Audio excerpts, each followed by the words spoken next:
3 weeks before they got there. Who detained them? Satan, the enemy. For we wrestle not against flesh and blood, but against principalities, powers, and rulers of the... There is a spiritual battle going on that you and I are not aware of. I'm not going to stand up here and tell you that I pretend to see this stuff. I know this. My God is in control. And there's a battle that's going on that I can't handle without the power of Jesus Christ and the Holy Spirit living in my life. There is a battle out there that's not intended for me. In fact, God says, I'm going to fight this battle for you if you let me. So that's not my fight. My fight is trusting the Lord in the silence.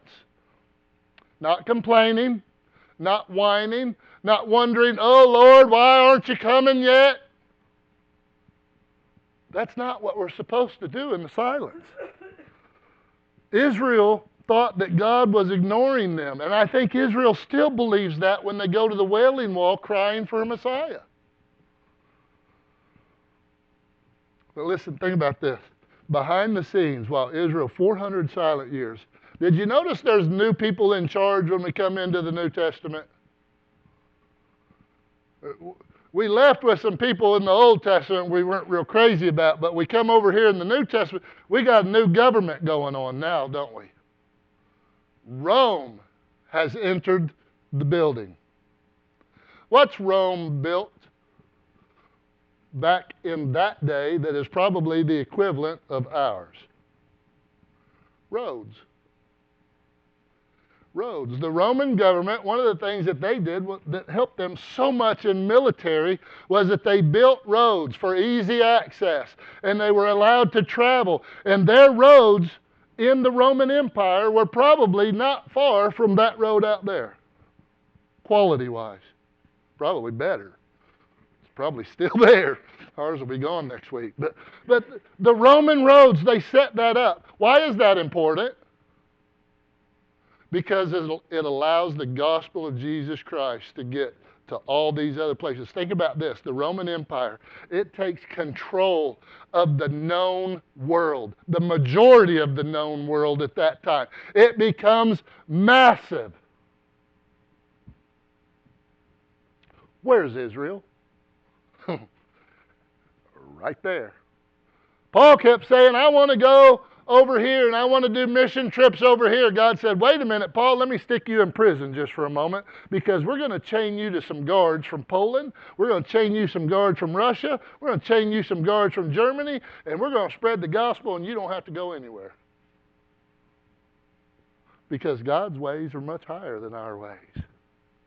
God's plans are much higher than our plans. So God, while all of this silence is taking place, you've got the government is changing to a Roman system that's going to have this roadway so that you can get your missionaries where they need to go. That's pretty neat. Oh, there's another thing that's taking place with the languages. What was the language in the Old Testament? Predominantly Hebrew. How many people of the world spoke that? Nobody. So now what's happened 400 years later is we're speaking Koine Greek. Who speaks that? Everybody. Because the Roman Empire made sure of it. So now, not only do you have roads to get to people, you're speaking the same language so you can tell them about Jesus Christ when you get there. I wonder if God's working in any of this. What about that little girl? He's getting ready. Whew. I don't think there were many of them like that one, because God said she's going to be far above women. She's going to be honored because she's the mother of God's child. How long does that take to get her ready? I don't know, but God's got it. He's preparing the time, the place, the culture. When God feels silent, it's because He's working on His plan.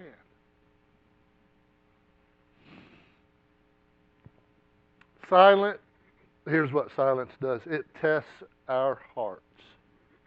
and our faith. Because in our silence, we ask the question, are you really listening? God, are you really there? Zechariah served in this temple faithfully. Even though God was silent for 400 years, Zechariah is still serving. Then suddenly this angel comes in and he breaks the silence. And Zechariah laughs. Would you? She's an old woman. She's been barren for years. He's seen miracles, but it's been a while. Maybe. What do we do in the silence? Because I believe the silence will test your commitment. When God's not speaking, are you still going to follow? If the answer to your prayer doesn't come, are you still going to be committed to Him? Or is it only going to work out as long as it works out the way you wanted it to? I think the silence will test your trust. Do you really trust Him? Do you trust Him for 400 years?